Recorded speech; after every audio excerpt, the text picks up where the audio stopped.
उत्तर मध्य मुंबईमधून उमेदवारी जाहीर झाल्याच्या नंतर वर्षा गायकवाड यांनी उद्धव ठाकरे यांची भेट घेतली आहे। उत्तर मध्य मुंबईमधून वर्षा गायकवाड विजयी होतील असा विश्वासही यावेळी व्यक्त करण्यात आलाय।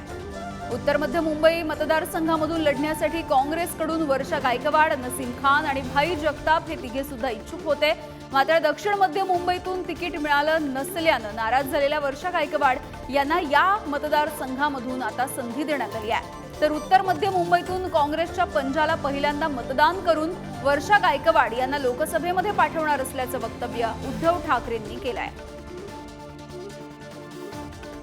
वर्षाताईला खासदार म्हणून पाठवणार दिल्लीत।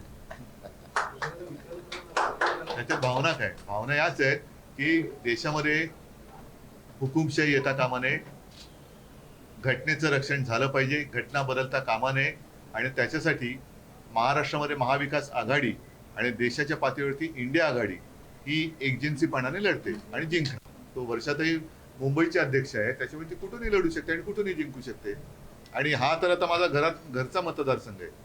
सन्मान्य मी ठाकरे साहेबांचे मनापासून धन्यवाद व्यक्त करते की त्यांनी ज्या तऱ्हेने सहकार्य असेल, आशीर्वाद असेल, कारण त्यांच्या मंत्रिमंडळात मंत्री म्हणून मी काम केलेलं आहे, ते मला चांगल्या तऱ्हेने ओळखतात, पूर्वीपासूनचे संबंध आहेत आणि म्हणून मी अपेक्षा करते की महाविकास आघाडीच्या मुंबईचे अध्यक्ष आहे, फक्त एका सीटपुरतं बोलणार नाही, साईच्या साई महाविकास आघाडीच्या ज्या सीटा आहेत त्या निवडून आणण्यासाठी आम्ही एकत्र प्रयत्न करू आणि जिंकू याबद्दल मला खात्री आहे।